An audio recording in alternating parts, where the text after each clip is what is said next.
हर team में एक ऐसा खिलाड़ी होता है जो चाहे कितना भी परफॉर्म क्यों ना कर दे, वो रहता अंडररेटेड ही है। मतलब उसके बारे में बात सिर्फ तभी हो रही होती है जब वो बल्लेबाजी कर रहा होता है, और अगर वो मैन ऑफ द टूर्नामेंट भी बन गया तो उसकी बात वहीं खत्म होगी जिस दिन वो सीरीज खत्म हो जाएगी, बिकॉज वो सुपरस्टार की कैटेगरी में नहीं आ पाता है।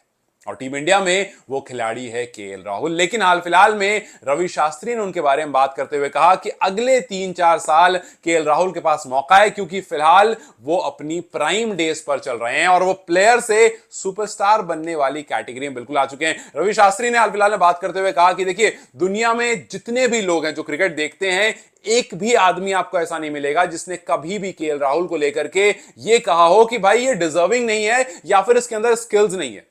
मतलब जाहिर सी बात है, जो खिलाड़ी यार 1 नंबर से 7 नंबर तक कहीं भी खिलवा लो, हर जगह खेल ले, हर जगह परफॉर्म कर दे, तो आप ये तो खैर नहीं कह सकते हो उसके अंदर स्किल्स नहीं है। लेकिन रवि शास्त्री ने कहा कि लोग इस वजह से केएल राहुल से थोड़ा चिढ़ जाते थे कि यार इसके अंदर इतनी स्किल है फिर भी ये परफॉर्म करके क्यों नहीं दे पाता। मतलब ये वो खिलाड़ी है जिसके ना परफॉर्म करने पर गुस्सा इसलिए आता है कि यार इसके अंदर है तो वो सब कुछ, लेकिन करके क्यों नहीं दे रहा है। बट फिलहाल जिस तरह से KL Rahul India versus England series में खेल रहे हैं, उनका यह मानना है कि वो अपने प्राइम डेज पर हैं।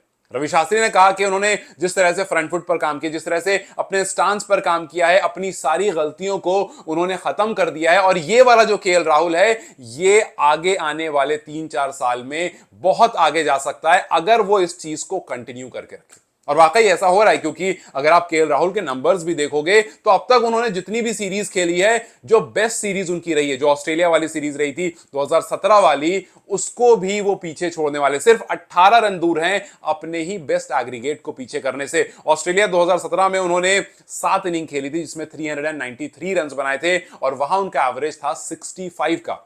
फिलहाल जो इंग्लैंड वाली सीरीज चल रही है उसमें उन्होंने 6 इनिंग में 375 रन बनाए, मतलब 18 रन और ऐड करेंगे तो अपनी बेस्ट सीरीज जो रही थी ऑस्ट्रेलिया के खिलाफ उसका भी रिकॉर्ड तोड़ देंगे। तो आप देखिए कि वो केएल राहुल जिसको लोगों ने पसंद किया, तो ऑस्ट्रेलिया सीरीज वाला राहुल, उसको भी ये वाला जो राहुल है करंट सिचुएशन वाला, वो पीछे छोड़ रहा। शायद इसी वजह से रवि शास्त्री ने कहा कि अगले 3-4 साल राहुल को अपने बनाने होंगे।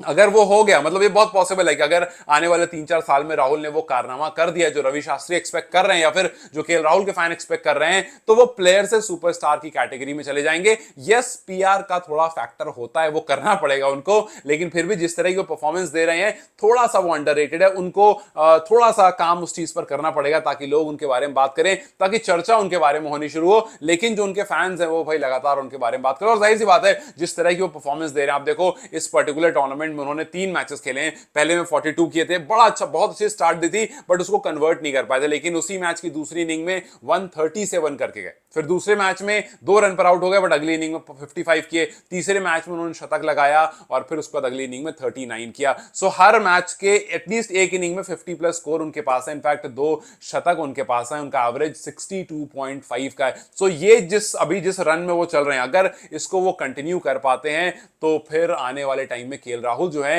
वो रोहित शर्मा के सिर्फ रिप्लेसमेंट नहीं बल्कि रोहित शर्मा से आगे भी निकल सकते हैं। उनके पास इतना टाइम है। बट हाँ, ये कहना बिल्कुल भी गलत नहीं होगा कि उन्होंने पूरी तरह से रोहित शर्मा को रिप्लेस तो कर दिया है। मतलब जब रोहित गए थे तो बहुत सारे सवाल उठ रहे थे कि यार रोहित शर्मा चले गए, यशस्वी के साथ ओपन करने के लिए आपको कौन वैसा बल्लेबाज मिलेगा। लेकिन केएल राहुल ने एक दिन में इस प्रॉब्लम को सॉल्व कर दिया और पहले ही दिन जब उतरे थे इंग्लैंड के खिलाफ तो लगा ही नहीं बिल्कुल भी कि कोई नया बल्लेबाज है, बिकॉज उन्होंने तो हर जगह खेला है, उन्होंने ऊपर से नीचे तक हर जगह खेला। और इंग्लैंड में तो खैर वो शतक पहले भी लगा चुके थे, अब तो खैर 2 और लगा दिया तो 4 शतक हो गए। तो इंग्लैंड भी था और उनकी पोजीशन तो सारी ही फेवरेट है। वो कहते हैं कि भाई मुझे कहीं भी खिला दो, बस मुझे टीम में खिला दो। सो केएल राहुल जो कि वाकई इस टाइम पर इंडिया के one of the most skilled खिलाड़ी हैं, और इस बारे में बात बहुत सारे खिलाड़ी करें, बहुत सारे फॉर्मर जो इंग्लिश प्लेयर्स हैं उन्होंने भी ये बात कही। आदिल रशीद ने ये बात कही कि जिस तरह से केएल राहुल ने इंप्रूव करा अपने आप को वो बिल्कुल एक्सेप्शनल है। पहले वाले राहुल और अब वाले राहुल में बहुत ज्यादा अंतर है, और ये जो राहुल है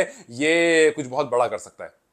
अब देखना बस ये कि क्या जिस तरह से सारे खिलाड़ी, सारे फॉरेन प्लेयर बात कर रहे हैं कि राहुल अभी वाला जो है वो कुछ नेक्स्ट लेवल है, और वो अगले 3-4 साल में, 5 साल में अपने रिकॉर्ड को तो खैर तोड़ेगा ही तोड़ेगा, लेकिन वो सुपरस्टार वाली कैटेगरी में भी पहुंच जाएगा। क्या आपको लगता है कि ये वाला जो राहुल खेल रहा है वो ज्यादा काम, कंपोज और ज्यादा डिसिप्लिन लग रहा है, और वाकई ये इस टाइम पर टीम इंडिया की पूरी लाइनअप में सबसे बेहतरीन और सबसे क्लासिकल खिलाड़ी है? आपको क्या लगता है? मुझे अपनी राय कमेंट सेक्शन में जरूर बताएं। Till then you guys take care, I will see you very soon.